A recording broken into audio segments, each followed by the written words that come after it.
더 잘 되는 믿음 시리즈 말씀을 보는데요. 오늘 나누는 내용은 2018년도 저희 교회 표가 되는 말씀입니다. 그럼 매우 중요하겠죠. 그래서 오늘은 제목이 아멘 2018 믿음에 굳게 서라. 이게 올해 저희 교회 표입니다. 우리 같이 한번 믿음으로 함께 고백해 보실까요? 시작. 아멘 2018 믿음에 굳게 서라. 다음 주에 이제 현수막이라든지 모든 게 이제 좀 바뀔 겁니다. 여러 가지 좀 시행착오가 있어서요. 지난 한 해는 하루 감당의 은혜, 하루 축복의 통로로 잘 감당하며 왔는데 올해는 감당하는 것에서 한 걸음 더 나아가 믿음에 굳게 서는 그래서 더 잘 되는 그러한 우리의 모든 삶이 되기를 여러분 주님의 이름으로 축복합니다. 아멘. 다시 한번 함께 고백합시다. 아멘. 아멘. 믿음에 굳게 서라. 믿음에 굳게 서라. 요즘 한 2주간 하나님께서 다양한 그리스도인들을 이렇게 만나게 하셨습니다. 저에게 성도들이 아니라 다양하게 신앙생활하는 분들을 만나게 하시는데 그때 참 많이 깨닫게 하신 것이 있었습니다. 잠언 16장 20절이었는데요. 상과 말씀에 주의하는 자는 좋은 것을 얻나니 여호와를 의지하는 자는 복이 있느니라. 이렇게 만나면요, 어떤 그리스도인을 만나니까 늘 좋은 걸 얻어요. 복이 있어요.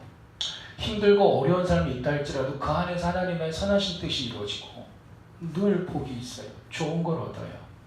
그러다 보니까 어떤 일들이 있냐면 골로새서 2장 6절 7절에 보면 6절에 그러므로 너희가 그리스도 예수를 주로 받았으니 그 안에서 뭐 한다고요? 행하되 그 안에 뿌리를 박으며 세움을 입어 교훈을 받은 대로 믿음에 굳게 서서 감사함을 넘치게 하라. 여기서 넘치게 한다는 건 플로잉, 오버플로잉, 이게 뭐냐면 물이 넘쳐서 옆으로 흘러가는 거예요. 그러니까 많은 그리스도인들을 2주 동안 하나님께서 만나게 해주시는데요. 어떤 그리스도인들은 기쁘고 즐겁고 행복하고 때론 좀 어려움도 있고 고난도 있지만 그걸 뚫고 그러다 보니까 그 감사가 넘쳐서 주변에 있는 사람들에게 감사가 흘러가는 거예요. 왜 그렇다고요? 말씀에 뭐 하는 자예요? 주의하는 자예요. 주의라고 분명히 해놨는데 왜 그 길을 가요? 그러니까 사고가 나요. 에이, 뭐 주의는 뭐 주의야. 뭐 다 그러는데 안 그래요. 복된 신앙생활 하는 분들을 보니까요, 철저하더라고요. 철저해. 이래도 그만 저래도 그만이 아니고요. 기준이 바로 서 있어요. 세상이 어떻게 흘러가든 난 주 예수 그리스도의 보혈의 핏값으로 구원받은 하나님의 자녀이니 가정의 문제도 말씀에 주의하여, 자녀도 말씀에 주의하여, 결혼도 말씀에 주의하여, 자녀 출산도 말씀에 주의하여, 연애도 말씀에 주의하여, 사업도 말씀에 주의하여, 더 중요한 거 장례식도 말씀에 주의하여, 모든 걸 말씀에 주의하여 하니까요 좋은 거라더라고요. 여호와를 의지하는 자는 뭐가 있다고요? 복이 있어요. 이게 뭐냐? 골로새서 2장 6절 7절이 저희 교회 올 한 해 표가 되는 주제 말씀인데 예수 그리스도를 우리가 주로 받았으니 그 안에서 행하는 겁니다. 그 안에 모든 삶이 뿌리를 박죠. 세움을 입고 교훈을 받은 대로 믿음에 굳게 서면 감사함이 넘치는 그러한 복된 신앙생활이 이루어지는 것입니다. 그런 분들을 만나면서 제 안에 소망이 생겼어요. 우리 축복의 통로교회 성도들 좀 저랬으면 좋겠다. 저렇게 각오했는데 더 잘 됐으면 좋겠다. 여러분, 말씀의 잠언 16장 20절 같이 한번 믿음으로 읽어보겠습니다. 시작. 상과 말씀에 주의하는 자는 좋은 것을 얻나니 여호와를 의지하는 자는 복이 있느니라. 아멘. 누가 복이 있다고요? 여호와를 의지하는 자. 선배 의지하는 자, 후배 의지하는 자, 거래처 의지하는 자, 가족 의지하는 자, 아니면은 뭐 사장님 의지하는 자, 교수님 의지하는 자가 아니에요. 누구 의지하는 자요? 여호와를 가장 우선순위로 먼저 의지하는 자가 뭐가 있다고요? 복이 있어요. 근데 또 다양한 그리스도인들을 만나는데 그리스도인들은 어떤 그리스도인을 만나니까 신앙생활을 30년, 40년 했어요. 그러는데 얼마나 힘든지 몰라요. 제가 가서 밥 사주고 커피 사주고 올 때 용돈도 주고, 예? 얼마나 힘든지 몰라요. 가정적으로도 찌들고, 부부관계도 힘들고, 애들은 애들대로 말 안 듣고, 사업은 사업대로 힘들고, 몸은 병들고, 마음도 병들고. 그런데도 누구는 믿어져요? 예수는 믿어요. 교회는 다녀요. 이러지도 못하고 저러지도 못하고 그러고 있더라고요. 식사하면서 이야기를 나누는데 이 말씀 그대로더라고요. 말씀에 주의하는 모습이 없어요. 무슨 얘기하다 보면 뭐 가정은 어떠세요? 물어보면 그냥 그저 웃지요. 하나님 말씀 이렇게 되는데 꼭 엉뚱한 길로 가요. 그냥 가정이 막 찌들어 예수를 믿는데. 사업의 문제도 주님은 말씀에 주의하라고 꼭 이렇게 제시하는데 꼭 내 마음대로 가요. 힘들어요.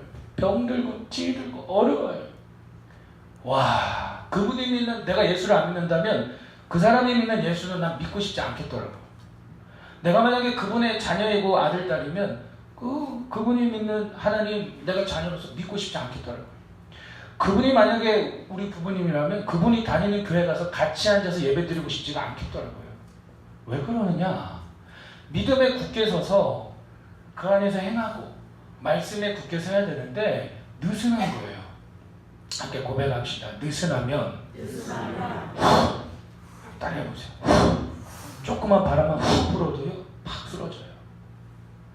제가 여러분 정말 쉽게 설교합니다. 1년도 필요 없어요. 삶이 고단하고 어려우십니까? 그런데 예수는 믿어지신다면 1년도 필요 없다고요. 6개월도 필요 없어요. 3개월도 필요 없는 것 같아요. 딱 한 달만 예배 참석하셔서 하나님 말씀을 들으시고 마음에 새기시고 그렇게 한번 해보세요. 그럼 한 달이 2달이 되고 2달이 3달이 될 거예요. 왜냐? 달라지거든요. 변화가 되거든요. 기복신앙을 이야기하는 게 아닙니다. 무조건 물질의 복, 무슨 뭐 기도 무슨 물질의 복만을 이야기하는 게 아니라 반드시 말씀을 따라 말씀에 주의하며 살아가면요. 함께 고백합니다. 당장 불편하더라도 그 다음 더 중요합니다. 함께 믿음으로 고백합니다. 말씀에 주의하는 자가 형통하다. 너무 많이 경험해요. 네? 보이는 그게 좋대. 말씀에 주의하지 않는 길로 가면서도 그게 행복하대. 그런데요, 이제 두고 보세요. 안 그래요. 여러분, 그래서 우리가 주의합시다. 말씀에 주의합시다. 그럴 때에 믿음에 굳게 서서 감사함을 넘치게 하는 그런 하나님 나라의 통치를 받고 나타내는 제자의 삶으로 날마다 잘되고 그 하나님 나라를 증거하는 인생이 될 줄로 믿습니다. 그런데 세 번째 종류의 그리스도인을 또 만나게 해주시는데요. 이분들이 제일 복되더라고요. 왜 그런 줄 아세요? 얼마 전까지만 하더라도 말씀에 주의하는 모습이 없었던 거야. 믿음에 굳게 서야 되는데 자꾸 흔들흔들 조금만 흔들면 넘어져요. 그러는데 다시 아멘함으로, 뭐함으로요? 아멘. 다시 아멘함으로 믿음에 굳게 서서 새 신앙생활을 출발했더라고요. 아멘. 할렐루야. 아멘. 작년 11월 달에 목회자들이 모이는, 전국에서 목회자들이 한 300~400명 모이는 설교 세미나에 참석한 적이 있어요. 하여튼 하나님 나라의 통치를 받고 나타내는 제자의 삶을 살기로 결단하고 주님 앞에 삶을 여러 번 한번 드려보세요. 그럼 내가 연약하고 뭐 돈이 없고 지식이 없고 부족한 거는 그건 아무 이유도 안 돼요. 네. 주님 앞에 긍휼을 구하면 주님을 쓰세요. 할렐루야. 그리고 살다 보면요, 어딜 가든지 하나님께서 배우게 하세요. 경험하게 하세요. 네. 그래서 저는 어딜 가든지 기대를 해요. 아, 주님 오늘 어딜 가는데 누구와의 만남을 통해서 또 어떤 걸 깨닫게 해주실 건지 주님 기대합니다. 그러고 어딜 가든지 그런 일들이 있어요. 그런데 세미나를 갔는데 목사님들 300~400명이 모인 거예요. 근데 찬양팀이 찬양하고 강사 목사님 나와서 이제 세미나를 진행하고 말씀을 전하는데 놀란 게 뭐냐면요, 어떤 사모님 한 분이 첫날에 요즘 핸드폰 다 갖고 계시잖아요. 핸드폰으로 영상 통화를 하잖아요. 영상으로 자꾸 핸드폰을 영상으로 앞으로 이렇게 향하고 있는 거예요. 제 앞에 앉으셨는데 보니까 뭐 하는 거야 도대체. 저 사모님이 보니까 그 화면에 나와 있는 화면을 보니까 어떤 남자분이 뭘 하고 있냐면 수화로 그 사모님에게 뭔가를 전달하고 있는 거예요. 뭘로요? 수화로.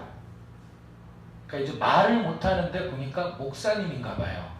말을 못하는 분들을 위해 사역하시려고. 그래서 그 사모님이 그 영상을 통해서 그분에게 그 강의 내용을 전달해 주는 거예요.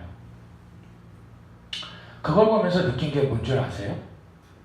말이 못해서 말 못하는 벙어리라고 해서 문제가 될 게 아무것도 없구나. 그런데 첫날 그 세미나 집회 첫날 저녁에 갑자기 맨 앞에 앉아있던 어떤 목사님이, 강사 목사님이 설교를 하는데 씩씩대면서 짐을 싸가지고 세미나실을 나가는 거예요. 300~400명이 앉아있는데. 그때 목사님이 수근덕수근덕 거려서 왜 저런가. 아, 마음에 안 드는구나. 마음에 안 들어. 나가는 거예요. 짐 싸들고. 그리고 나서 그날 저녁에 이제 하루가 지나고 이튿날에 기도를 하는데, 기도 시간이 있는데, 그 나갔던 목사님이 마음에 안 든다고 나갔던 목사님이 제일 뒤에 와서 이튿날 앉아있더라고요. 여전히 팔짱을 끼고 무슨 말 하나 들어보자. 내가 여기 왔긴 왔으니까 돈이 아까우니까 들어보자. 그러고 있는 거예요. 근데 둘째 날부터 놀라운 일이 일어나는데, 강사 목사님이 한마디 할 때마다 갑자기 어느 쪽에서 제가 있는 그대로 한번 이걸 흉내를 이렇게 하시더라고요. 강사 목사님이 한마디 할 때마다 아멘! 아멘! 그러시는 거예요. 누가 하는지 봤거든요. 어떤 목사님이 아멘 아멘을 하는데, 원래 목사님들이 은혜 받기가 제일 힘들어요. 할렐루야. 다 아시잖아요. 원래 목사님들이 아멘도 잘 안 하고 제일 힘들어요. 근데 그분이 아멘 아멘을 하는데 보니까 선글라스를 끼고 있는 거야. 뭘 끼고 있어요? 무슨 색을 꼈을까요? 검은색. 어떻게 이렇게 잘하세요? 검은색을 끼고 아멘 아멘 하다가 나중에는 땅바닥에 무릎을 꿇고 땅을 치면서 아멘 아멘 하면서 통곡을 하는 거예요. 보니까 장님 목사님이었어요. 솔직히 죄송합니다. 선수들이라고 해서. 선수들이 딱 보면 알죠. 지난날 주를 위해 산다고 했지만 말씀에 주의하지 않고 이리 흔들 저리 흔들 살다가 모든 고난 중에 살다가 이제 다시 아멘 함으로 어디에 굳게 서서요? 믿음에 굳게 서서 주님 주신 그 교회를 성도가 몇 명이든지 신실하게 감당해 보겠습니다 라는 마음이 당연히 같은 주 안에서 같은 성령 안에서 섬기는데 느껴지죠. 확 밀려오는 거예요. 그랬더니 맨 뒤에 팔짱 끼고 있던 목사님이 팔이 풀려 점점. 하더니 그분도 나중에 땅바닥에 무릎 꿇고 기도하더라고요. 여러분, 누가 복이 됩니까? 지난 시간까지 주님은 묻지 않으세요. 여러분들의 과거가 어떤지, 가정의 형편이 어떤지, 요즘의 가정의 상황이 다양합니다. 괜찮아요. 우리의 상황이 어떤지 주님은 그거 묻지 않으세요. 이제부터가 중요해요. 다시 여러분, 뭐 함으로요? 아멘 함으로. 믿어지도록 아멘 합시다. 이루어지도록 아멘 합시다. 승리하도록 아멘 합시다. 아멘은 믿습니다. 그렇습니다. 인정합니다. 받아들입니다. 아멘 함으로 다시 믿음에 굳게 서서 이 한 해를, 이제 추운 겨울도 다 지나갔습니다. 이제 이 한 해를 다시 아멘 함으로 믿음에 굳게 서서 감사함이 넘치는 그런 복된 신앙생활이 이루어지기를 주님의 이름으로 축원합니다. 그래서 이 한 해 우리가 믿음에 굳게 서는데 세 가지 내용으로 믿음에 굳게 서야 될 내용이 있어요. 그 첫 번째가 뭐냐? 예수 그리스도의 존재하심에 대한 믿음에 굳게 서야 돼요. 존재하신다. 누가요? 예수 그리스도가 존재하심에 대한 그 믿음에 굳게 서야 돼요. 오늘 말씀 내용은 길지만 사실은 변화산 사건입니다. 예수님이 베드로, 야고보, 요한 세 제자를 데리고 높은 산으로 올라가세요. 올라가셨는데 갑자기 예수님의 모습이 영화로운 광채가 나는 모습으로 변화가 되는 거예요. 그래서 변화산 사건이다. 그리고 갑자기 모세와 엘리야가, 예수님은 중간에 서 계시고 모세와 엘리야가 나타나서 예수님과 대화를 하는 거예요. 그 모습이 너무 황홀하니까 베드로가, 주님, 우리가 여기다가 초막셋을 짓기를 원해요. 하나는 주님을 위해, 하나는 모세를 위해, 하나는 엘리야를 위해 초막셋을 짓고 우리도 여기 있기를 원합니다. 근데 사실은 베드로가 자기가 무슨 말을 하는지도 모를 정도로 그 체험이 너무 황홀했어요. 그랬더니 갑자기 하나님의 음성이 들립니다. 이는 내 사랑하는 아들이요 내가 기뻐하는 자니 그의 말을 들으라 라고 하나님께서 우리 아까 읽은 본문에 그렇게 말씀하십니다. 그리고 나서 마가복음 9장 8절 말씀 함께 읽어봅니다. 마가복음 9장 8절 시작. 문득 둘러보니 아무도 보이지 아니하고 오직 예수와 자기들 뿐이 없더라. 아멘. 뭐라고 나왔습니까? 베드로, 야고보, 요한이 다시 둘러보니까 이제는 모세가 있었는데 모세도 안 보여요. 엘리야도 안 보여요. 오직 누구만 보였다고요? 예수 그리스도만 보였어요. 뭘 이야기하고 있냐면 모세는 구약 시대에 무엇을 상징하는 인물입니까? 바로 율법을 상징하는 인물이에요. 엘리야는 구약 시대에 선지자를 상징하는 인물이에요. 근데 예수 그리스도는 그 어떤 율법으로도 그 어떤 선지자로도 이룰 수 없는 죄인이 변하여 하나님의 자녀가 되고 우리의 삶 속에 하나님 나라가 이루어지는 그 구원의 역사를 오직 예수 그리스도께서는 존재하셔서 그 구원의 역사를 이루시는 분이다 라는 것을 오늘 본문을 통하여 우리에게 말씀하고 계십니다. 예수 그리스도는 십자가와 부활을 통해 하나님 나라를 이루시는 구주로 영원히 존재하신다라고 하는 믿음이 이 시대에 얼마나 많이 흔들리고 있는지 몰라요. 목회자들도 이게 흔들려요. 그러니까 다 목사들 책임이에요. 잘못 가르치고 엉뚱하게 설교하고 저를 비롯해서 예수 그리스도가 영원히 존재하신다라고 하는 이 가장 신앙생활의 터가 되는 믿음에 굳게 서야 되는데 믿음에 굳게 서려면 알아야 되잖아요. 들어야 되잖아요. 할렐루야. 근데 몰라. 어디에 서려면 굳건한 터가 있어야 되잖아요. 가장 중요한 믿음에 서야 될 가장 변함이 없는 진리가 뭐냐면 예수 그리스도는 십자가와 부활을 통해 하나님 나라를 이루시는 구주로 영원히 존재하시는 분이다라는 겁니다.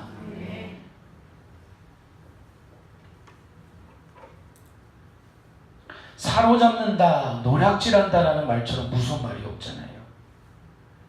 임진왜란 때 일어났던 그런 드라마라든지 영화를 보면 일본 군인들 갑자기 쳐들어와서 우리나라의 그 조선 백성들을 밧줄로 노략질해가고 귀를 잘라서 사로잡아가고 산채로 노략질해가는 거예요. 골로새서 2장 8절을 보면 이런 말씀이 있어요. 바울이 당시 골로새 교회 편지를 쓰면서 누가 철학의 의미가 뭐죠? 필라소피, 지혜를 사랑함, 그게 철학의 의미예요. 누가 철학과 헛된 속임수로 너희를 사로잡을까, 노략할까 주의하십시오. 그런 거예요. 같이 한번 읽어봅니다. 시작. 누가 철학과 헛된 속임수로 너희를 사로잡을까 주의하라.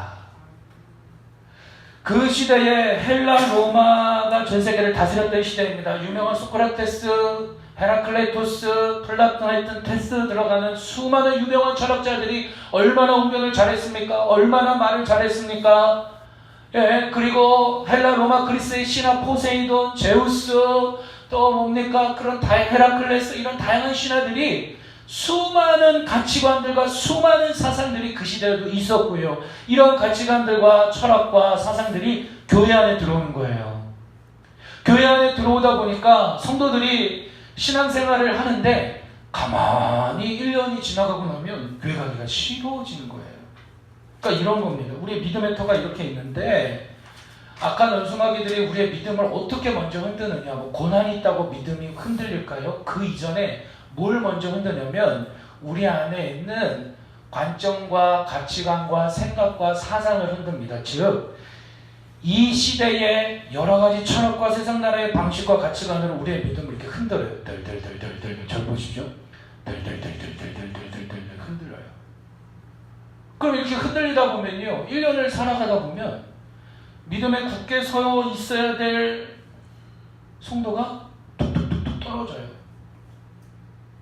오늘날 골로새 교회 당시처럼 오늘날도 무신론, 과학주의, 다원주의, 인본주의, 상대주의, 쾌락주의, 텔레비전만 크면 이런 사상들, 들려오는 모든 소식들은 이런 가치관들이 우리 귓가에 들려오다 보니까 우리 안에 절대적인 신앙이 무너지는 겁니다.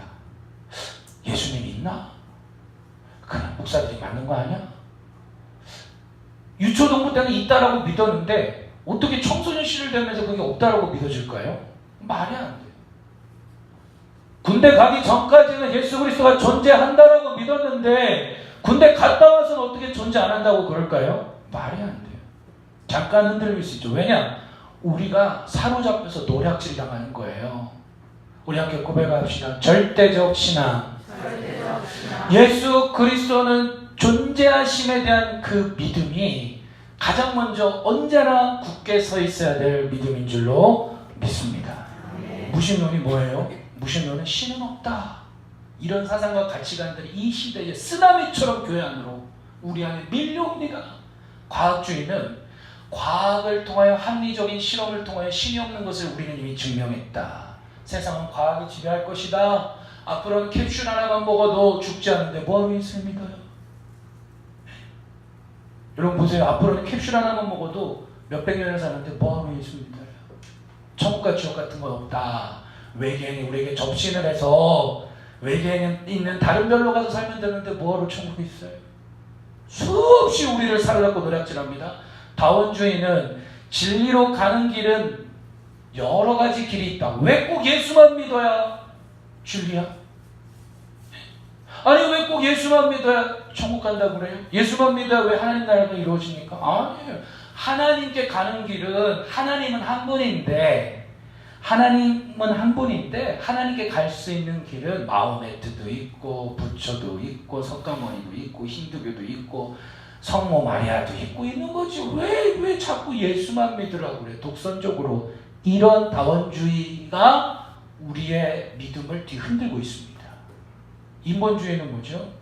가끔 텔레비전을 보면은 휴머니즘 하고 나와요. 함께 고백합시다. 휴머니즘. 인본주의 한마디로 신 없어도 우리 인간들은 우리들끼리 잘 살 수 있다. 신적인 절대적인 권위를 갖고 있는 그런 존재가 없어도 우리는 얼마든지 서로 힐링하며 서로 소통하며 정의를 이루고 인권을 이루고 평화를 이루고 미투 운동을 하고 우리는 얼마든지 페미니즘 여성 인권 운동을 하고 노동 인권 운동을 하고 얼마든지 이 사회는 법을 고치고 복지를 하고 민주화를 이루면 얼마든지 이 시대는 신이라는 존재가 없어도 잘할 수 있다. 인본주의예요. 상대주의는 뭡니까? 상대주의는 이런 거죠. 당신에게는 그게 진리이지만 나에겐 진리가 아니니 더 이상 얘기하지 마십시오. 오늘날 정말 심각한 문제 중에 하나가 뭐냐면요. 교회를 이렇게 다니는데요. 권위가 없어요. 내가 지금 바른 신앙생활을 하고 있는지 그릇된 신앙생활을 하고 있는지에 대한 분명한 판단을 내릴 수 있는 권위는 뭐죠? 말씀이에요. 할렐루야. 그리고 그 말씀을 함께 나누는 목회자예요. 저는 더 이상 이런 그리스도인이라고 대화 안 합니다. 권면도 안 하고요. 책망도 안 하고 그 다음부터 카톡도 안 보냅니다. 보내봤자 복이 안 돼. 서로 간에. 이런 거예요. 어떤 그리스도인이 뭐 어려움이 있어요. 그럼 제가 말씀을 통해서 권면합니다. 두세 번 권면했는데 돌아오는 투가 이런 거예요. 당신이 뭔데 내 신앙생활에 간섭해? 네? 아니 그건 당신에겐 진리이지만 나에게는 그 말씀이 안 믿어져요. 여러분 보세요. 안 믿어진다고 해서 말씀이 아닙니까? 내가 안 믿어지고 내가 이해가 안 간다고 해서 이게 하나님 말씀이 아닙니까? 그런 투로 돌아와요. 그럼 그 다음부터는 얘기 안 해요. 잔소리로 들리니까. 얘기하면은 째려보고 잠언서에도 나와요. 지혜로운 자에게 권면하라고. 어리석은 자에게 권면하면 오히려 반항하고 오히려 매를 든다라고 나와요. 상대주의 가치관 이 시대에 얼마나 많은지 몰라요. 그 안에 막 쓰나미처럼 밀려와서 쾌락주의는 또 뭡니까? 나에게 쾌락과 즐거움을 주는 것이 진리다. 내 주변에는 모든 사람들이 객관적으로 볼 때 그건 잘못된 것이다라고 이야기해도 내 마음에 맞으면 그게 진리예요. 반대로 내 마음에 쾌락과 즐거움을 주지 않으면 그게 정말 진리이다 할지라도 그건 더 이상 나에게 진리가 아니에요. 여러분, 이런 무신론, 과학주의, 다원주의, 인본주의, 상대주의, 쾌락주의가 스마트폰만 키면 우리에게 들려옵니다. 텔레비전만 키면 들려옵니다. 정치, 경제, 사회, 문화, 원수마귀는 이 시대에 이러한 다양한 철학, 과학들의 속임수와 가치관과 사상을 가지고 믿음에 굳게 서 있는 그리스도인들을 이렇게 뒤흔드는 거예요. 뒤흔들어서 삼가 말씀에 주의하는 자는 좋은 것을 얻나니 좋은 걸 얻을 수 있는데 좋은 게 아니라 엉뚱한 길로 가서 믿음의 자리에서 넘어뜨리는 것입니다. 우리 함께 고백합시다. 절대적 신앙. 그래서 결론이 뭐가 남느냐? 꼭 주일 성수해야 돼. 네? 아니 꼭 교회를 다녀야 돼. 나 혼자 예수 믿으면 되지. 물론 오늘날 대형교회가 안타까운 사건이 많이 일어났습니다. 유명한 목회자들이 사건이 다 일어났습니다. 저도 목회자로서 참으로 안타깝고 같이 회개 기도할 때가 많습니다. 그러나 다 그러진 않잖아요. 할렐루야. 꼭 기도 생활 해야 돼.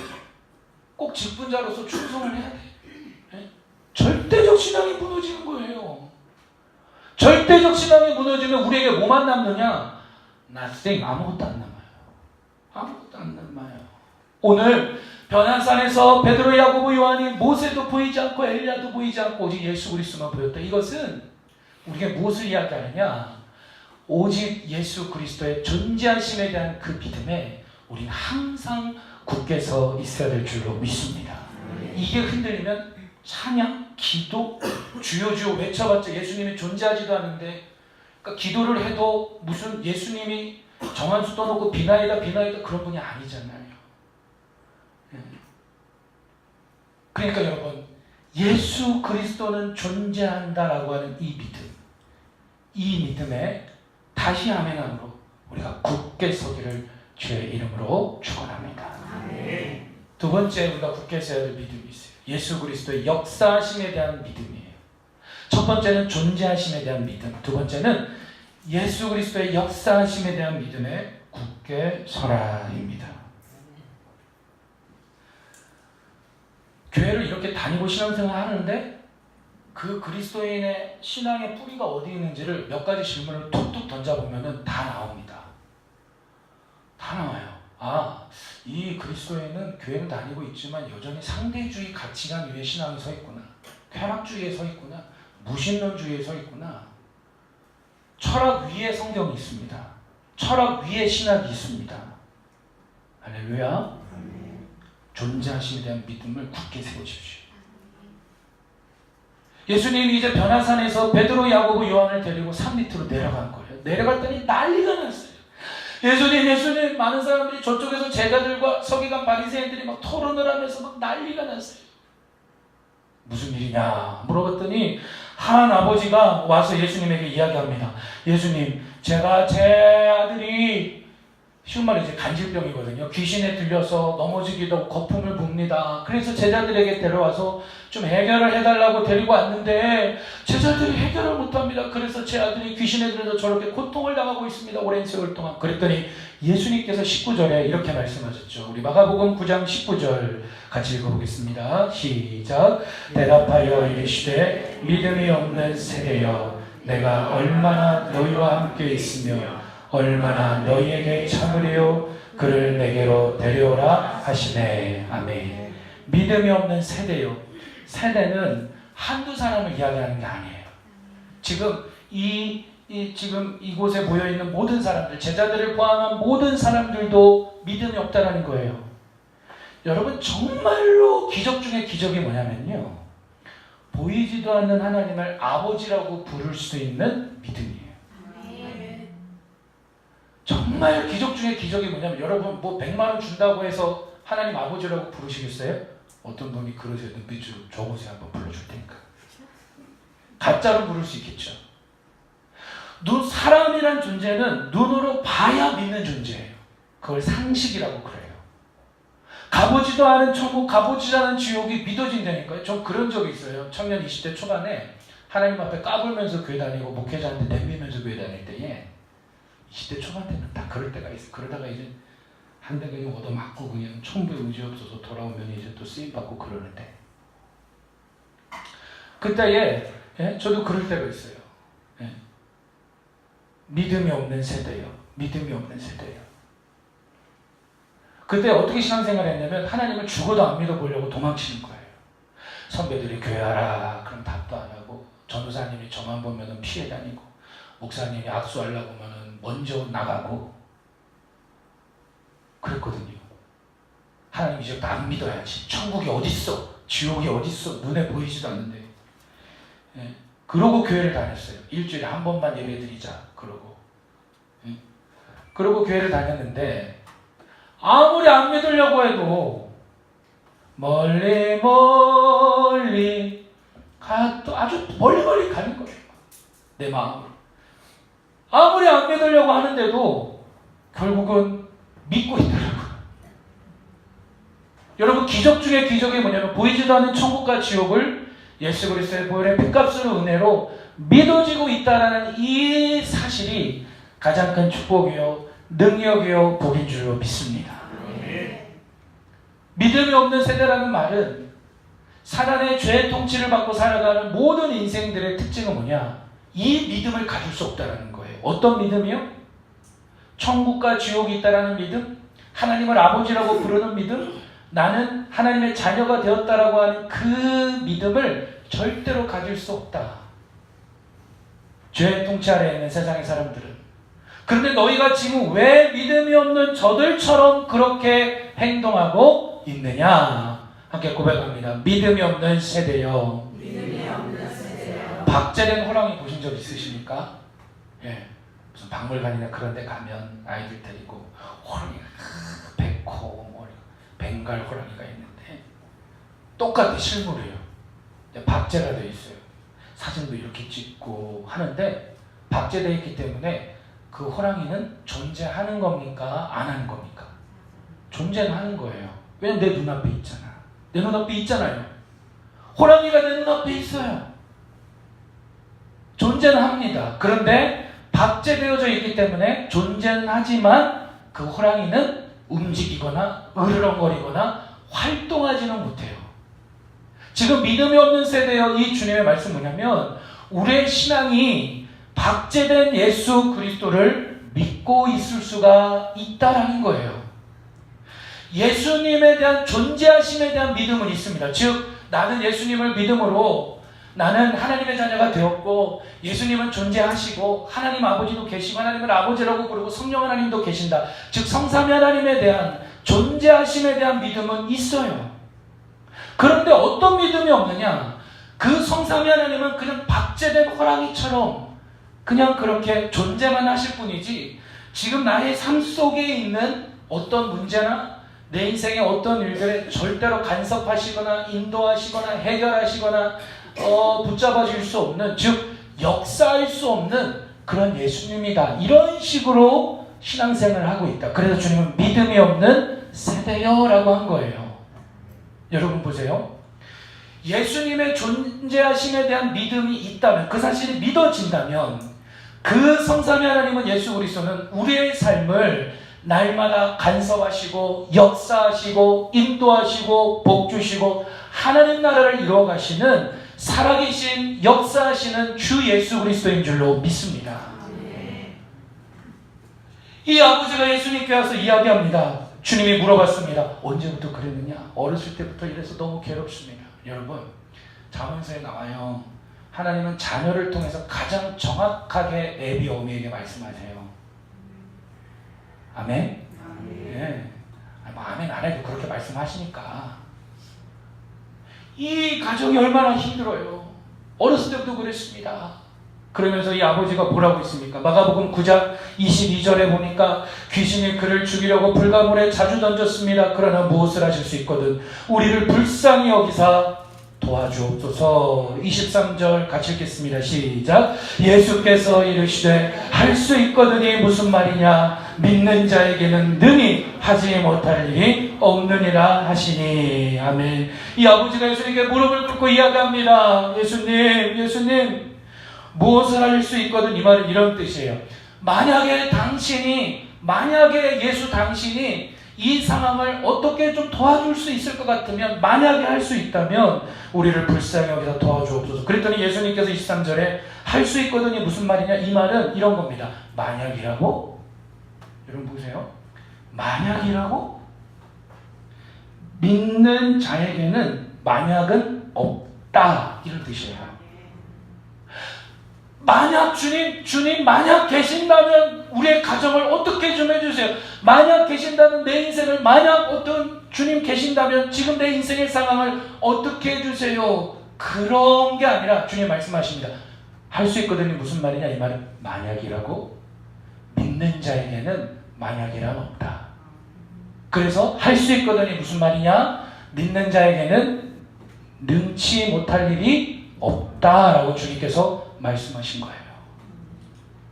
아니, 예수님이 존재한다라는 건 믿는데, 아까 제가 그랬잖아요. 초반에 2주 동안 많은 다양한 그리스도인들을 만나면서 신앙생활을 수십 년 했는데도 맨날 힘들어요. 그 왜 그런 줄 아십니까? 첫 번째 믿음은 있어요. 존재하심에 대한 믿음은 있는데 두 번째 믿음이 없는 거예요. 그냥 하나님은 존재하시기만 하고 나의 삶 속에 역사하지 않는, 그냥 뭐 어디엔가 계시는 그러한 믿음으로 신앙생활을 하는 거예요. 여러분, 주님에 대한 존재하심에 대한 믿음에 굳게 서 있기를 축복합니다. 그리고 그 존재하심에 대한 믿음에 있는 그리스도인들은 교회는 와요. 예배도 드려요. 주일 날 예배 정도는. 그런데 그 이상도 아니고 그 이하도 아닌 그런 신앙생활이 될 수 있어요. 여러분, 존재하심에 대한 믿음에 서 있다면 이제는 그 예수 그리스도의 역사하심에 대한 믿음에 굳게 서는 이 아내가 되기를 축복합니다.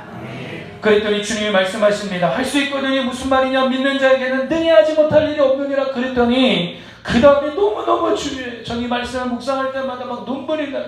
24절을 보십시오. 24절에 능히 하지 못할 일이 없느니라 하시니, 그 다음 뭐라고 나왔습니까? 곧이라고 나왔어요. 곧. 즉시 바로 몇 초도 끌지 않고 곧 이 아버지가, 그 아이의 아버지가 소리를 질러 이르되 내가 믿나이다. 나의 믿음 없는 것을 도와주옵소서라고 고백을 해요. 내가 믿나이다. 나의 믿음 없는 것을 도와주옵소서. 이게 지금 오늘 우리의 모습이에요. 여러분 보세요. 믿긴 믿어, 예수님을. 그런데 막상 사업장에 가면 안 믿어줘요. 믿긴 믿어. 그런데 기도할 때는 믿어지는 것 같은데 또 돌아서서 가정에 막상 들어가면 또 안 믿어줘요. 함께 고백합니다. 나도 그래요, 주님. 옆에 성도님에게 이렇게 축복합시다. 성도님도 그러시죠?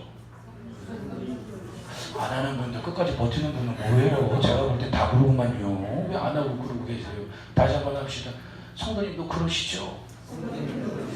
그 다음이 중요해요. 저도 그래요.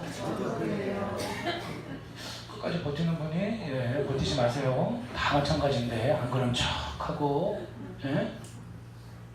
믿는데 안 믿어지는 이 괴로움. 여러분 보세요. 신앙생활 하다 보면요, 반드시 하나님은 기회를 주세요. 찬스. 그 기회는 뭘로 오는지 아십니까? 위기로 와요. 위기로 온다고요.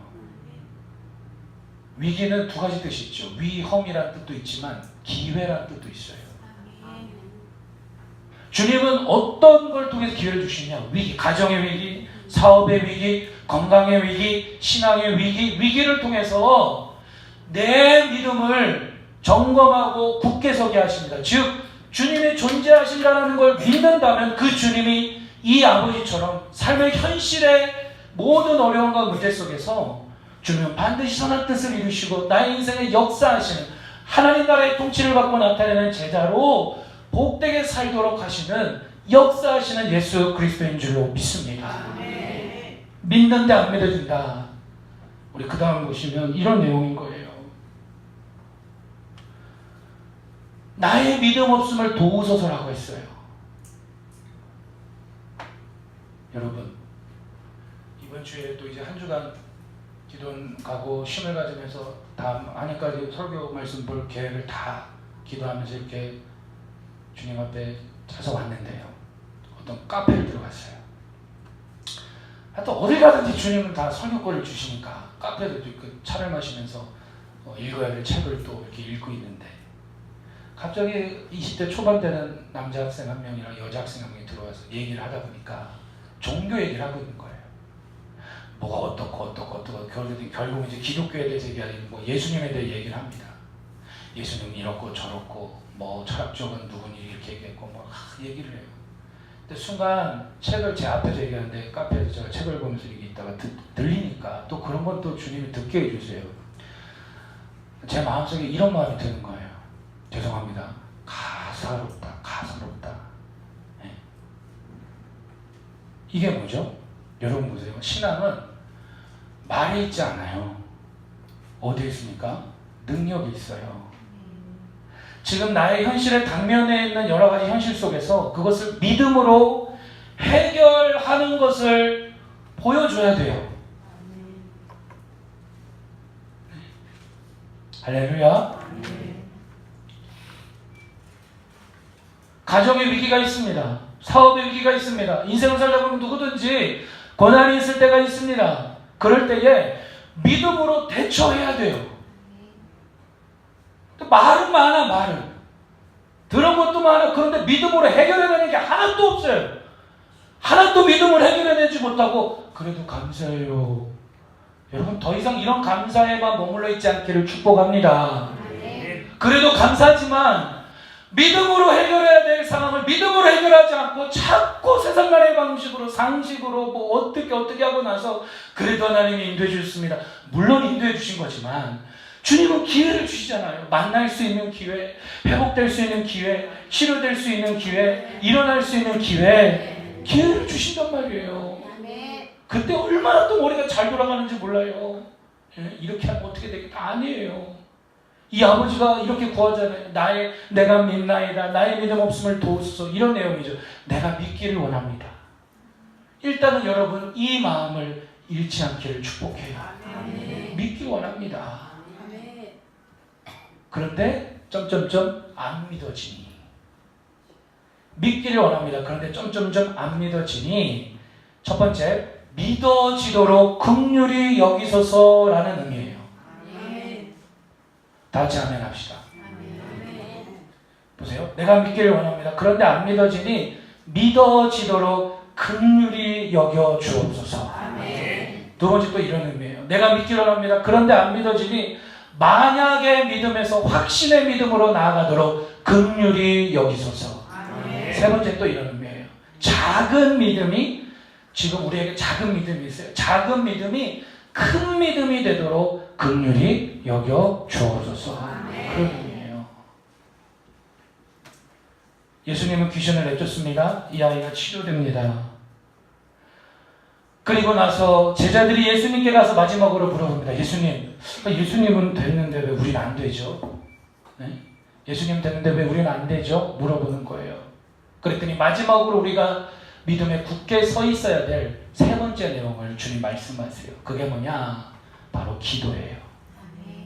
기도에 대한 믿음에 굳게 서는 것입니다. 우리 마지막으로 말씀을 읽어봅니다. 마가복음 9장 28절 29절. 마가복음 9장 28절 29절 같이 읽겠습니다. 시작. 집에 들어가심에 제자들이 조용히 묻자오되 우리는 어찌하여 능히 그 귀신을 쫓아내지 못하였나이까.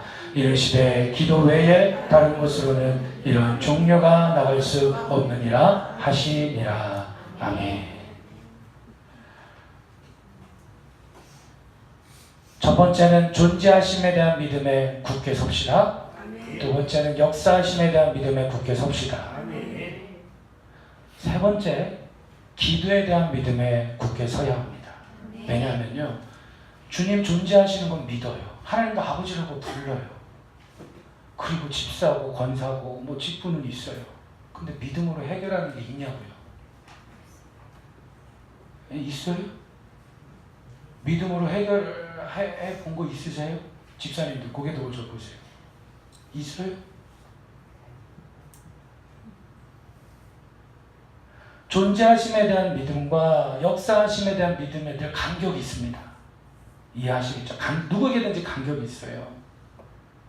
그 간격을 좁혀야 되는데 무엇으로 좁히는가? 반드시 기도만으로 좁힐 수 있어요.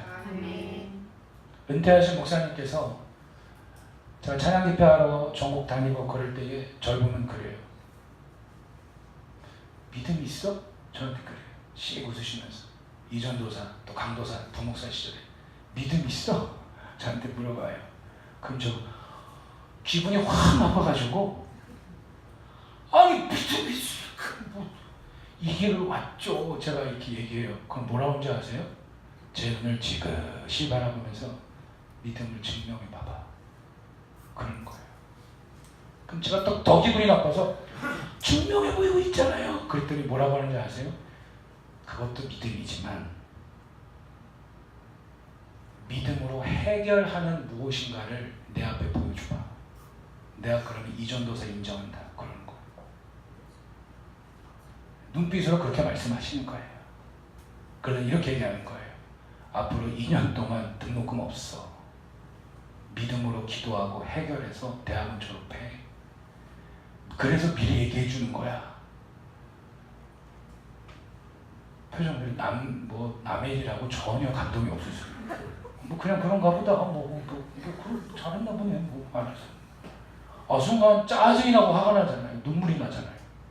제가 그래서 다른 건 다 순종하게 했는데 아니 진짜 말 끝에 너무한 거 아니세요? 이 말이 여기 나올래다가 참았어요. 그러면서 저에게 이 감대상에서 뭘 하나 꺼내주시는 거예요. 뭘 꺼내주시는지 아세요? 벨트인데 무슨 벨트냐면 공사판에서 건축 현장에서 일하시는 분들이 인부들이 무거운 거들 때문에 허리를 보호하려고 차는 두꺼운 벨트가 있어요. 혹시 뭔지 아세요? 그 벨트는 어디서 또 사오셨어요? 또 그런 건 잘하셔. 사와가지고 내 거 하나, 이전도사 거 하나, 차 하더니 튼튼하게 아랫배에 꽉 줘야 돼. 얼마나 꽉 당기는지 꽉 당기는데 진짜 내가 여기 왜 와가지고 정말 막 그런 생각이에요. 그러더니 무릎 꿇어 옆에. 그러더니 뭐라 하는지 아세요? 머리로만 믿지 마. 아세요? 말로만 믿지 마. 그러는 거예요. 전 그것도 기분이 나빴어요. 아니 무슨 내가 머리로 믿습니까? 말로만 믿습니까? 그래서 다시 한번 저를 지그시 바라보면서 증명해봐. 등록금 안 줄 테니까 그걸로 보여주봐. 시험하시더라고요. 근데 그 시험은 은퇴하신 목사님이 시험한 게 아니었어요. 주님이 시험하실 거예요. 등록금 될 날짜가 가까우는데 돈은 안 들어오고 기도하는데 믿어. 하나님 아버지는 복에 근하는 것도 믿고 하나님 아버지는 날 사랑하는 것도 믿고 아멘. 주님은 날 구원하신 것도 믿고 아멘. 기도하면 응답하는 것도 믿고 아멘. 그런데 왜 안 되냐고 나는. 아멘을 못하시네요. 여기서는. 근데 왜 안 되냐고요. 나중에 기도하는데 이 기도가 절로 나오더라고요. 주님 믿습니다. 그런데 믿음 없는 걸 좀 도와주세요. 믿습니다. 주님 만약의 믿음이 확신의 믿음이 되도록 도와주세요. 주님 믿습니다. 더욱더 믿어지도록 긍휼히 여겨주세요. 결국은 등록금 마지막 되는 날 신한은행이 저희 그 대학원 총신대학원이 있어요. 인축에 가서 제 친구 전도사님을 가서 야 들어왔나 한번 가보자. 아이 그래 가보자. 탁 카드를 넣었어요. 넣었더니 400만 원이 들어가 있는 거예요. 얼마요? 다들 표정이 400만 원쯤이야. 뭐 여기서 100억이 들어왔다고 해요. 오 할렐루야! 막 400만 원이 들어와 있는 거예요. 그런 일이 한 3번 있었어요. 대학원 다닐 때. 너무 힘드니까 기도할 수 있는데 조용히 반주해 주세요. 너무 힘드니까 이 은행권, 제일금융권 이 사람들이 대학원까지 들어가고 찌랄치 뿌리고 다녀요. 그럼 전사님들 다 가난하잖아요. 뭔 돈이 있겠어요. 사례금 받아봤지 뭐 얼마나 받겠어요. 등록금 낼 때 보면 다들 그걸 만지작거리고 있는 거예요. 전화해서 대출 땡길까? 뭐 21588, 2503 땡겨 뭐 그런 거 있잖아. 이쁜 아가씨들이 선전하는 거. 저도 그걸 만지작거리면서 하다가 사모님한테 전화를 했어요. 사모님 하는 말. 여보 저한테 그래요. 여보 나 오늘부터 일 나갈까? 저한테 그러는 거예요. 사모님이. 그래서 제가 웃으면서 무슨 일을 해? 했더니 일 나갈까? 그래서 제가 그랬어요. 한번 나가봐. 저도 교회 와서 벼룩시장 꼽아가지고 일할 데 없나. 마음만 먹으면 일할 수 있는 게 많거든요. 사모님이나 저나. 근데 그러다가 주님 앞에 엎드리면 주님이 그런 마음을 주세요. 뭐 하고 있냐 지금. 뭐 하냐 지금. 그 등록금이 어떻게 들어가는지 알아봤더니 미국의 LA에서 병원을 운영하고 있는 한 집사님이 저희 대학원 같은 교실에 있는 어떤 전도사님을 통해서 저 이야기를 듣고 그냥 보내주실 거예요. 3번을. 그 이후로 그분은 저에게 연락해서 이원 목사님 담임 목사님 되셨습니까? 막 이런 거 하나도 없어요. 그 이후로 연락도 없어요. 메일로 감사합니다. 그게 끝이에요. 여러분 우리가 머리로만 믿지 말자고요. 지식으로만 믿지 말자고요. 할렐루야. 네? 그러려면요 네? 주님 앞에 엎드려야 돼요. 그리고 내 교만함과 걱정, 근심 얼마나 우리가 다 있습니까? 여러 가지 상황이 누구에게든 다 있잖아요. 그걸 아멘함으로 그죠? 아멘함으로 물리치고 다시 믿음에 굳게 서기를 축복합니다. 아멘. 초대장 다 보셨죠? 다음 주에 연수막에 앞에 붙일 텐데요. 내일부터 한 달 동안 봄 특별 새벽 기도회를 합니다. 작년 가을 특별 새벽 기도회 때 하나님께서 부어주시는 은혜가 정말 큽니다. 안수기도 했는데 안수기도 할 때마다 각 가정마다 참석한 분들마다 하나님께서 응답의 말씀을 주시는데 제가 그 얘기를 한 분들이 없어요. 비장의 무기입니다.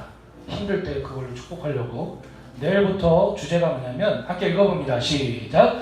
나의 믿음 없음을 도우소서. 여기 엎드리고 있는 표지 모델은 누굴까요? 저예요. 저.